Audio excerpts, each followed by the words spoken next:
Hello అండి, welcome back to my channel అండి.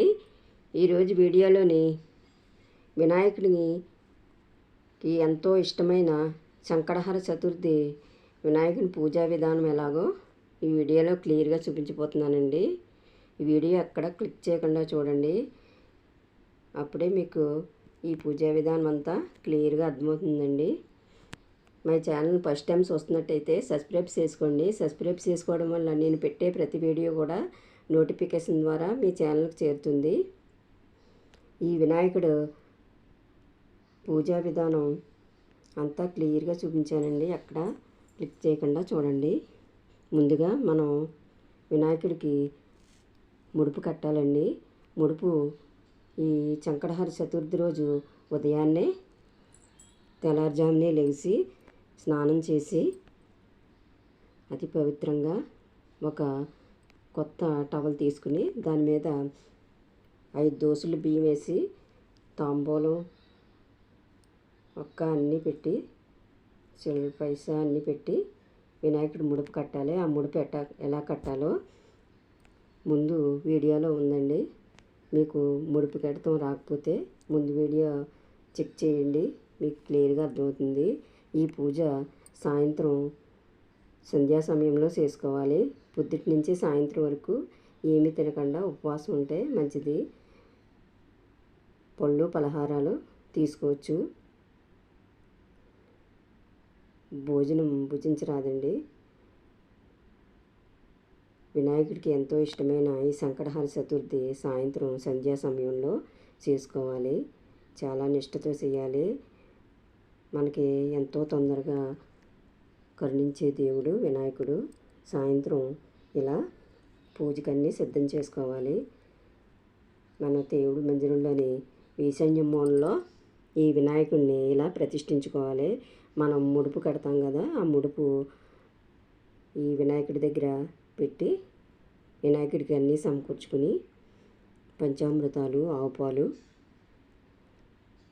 ఉండాలండి. గరిగడ్డి ఎంతో ప్రీతికరం కదా ఆయనకి, అందుకని గరిగడ్డి ఉండాలి. తర్వాత ఆకు చెక్క ఉండాలి. గౌరీ ప్రతిమని ఇలా చేసుకుని పెట్టుకోవాలి. వినాయకుడిని పసుపు వినాయకుడిని చేసుకుని బియ్యంలో పెట్టాలి. తర్వాత గౌరీ అమ్మవారిని ఇంకో వీడియోలో చూపిస్తున్నాను చూడండి. ఇలా చేసుకుని పీట మీద ఒక మూలగా పెట్టుకోవాలి. తర్వాత దీపారాధన చేసుకుని దేవుణ్ణి ఆహ్వానించాలండి.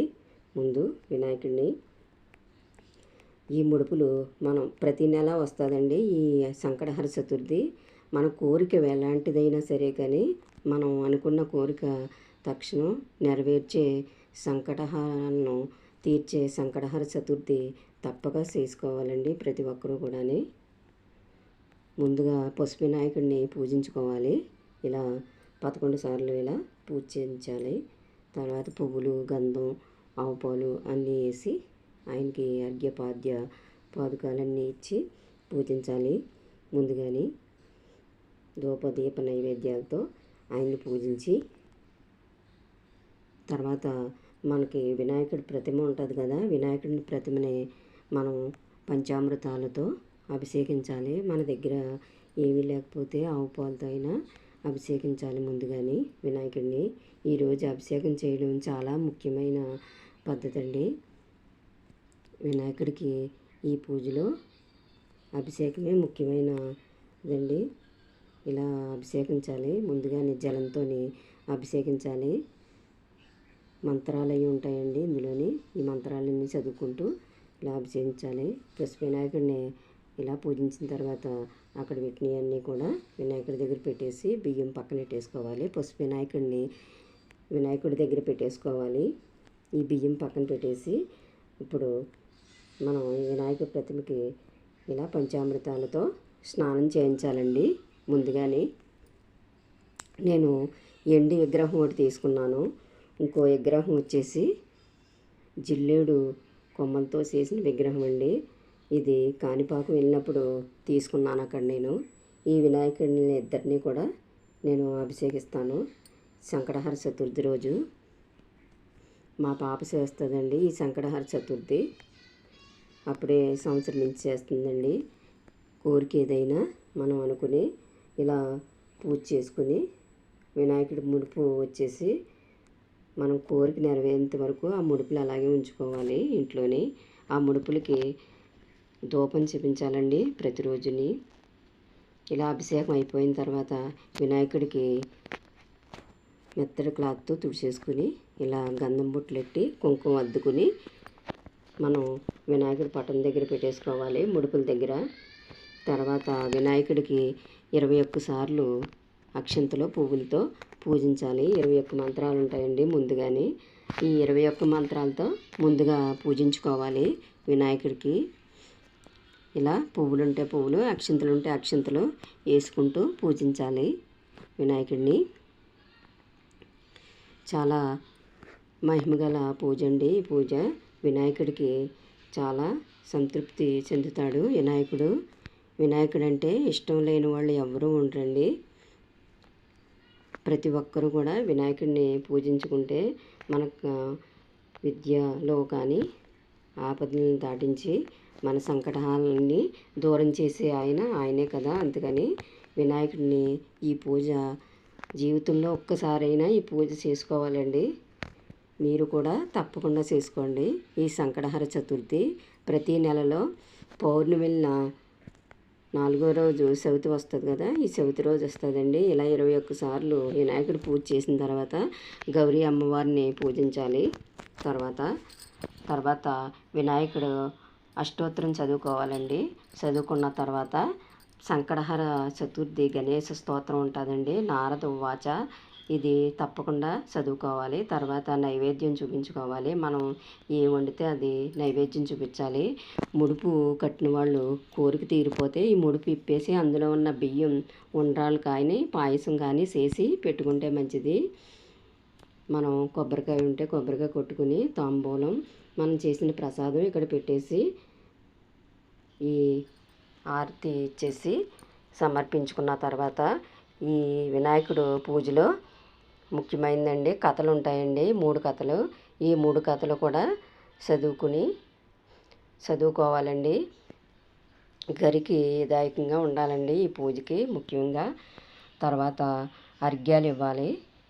లోపల అర్ఘ్యాలు ఇచ్చిన తర్వాత మరలా బయటకు వచ్చి ఇలా చూసారా చీకటిగా ఉన్నదని అనుకోకండి. బయట రోహిణీదేవికి అర్ఘ్యాలు ఇవ్వాలి. ఆవు పాలు బియ్యం తెచ్చి ఇలా అర్ఘ్యాలు ఇవ్వాలండి 3 సార్లు.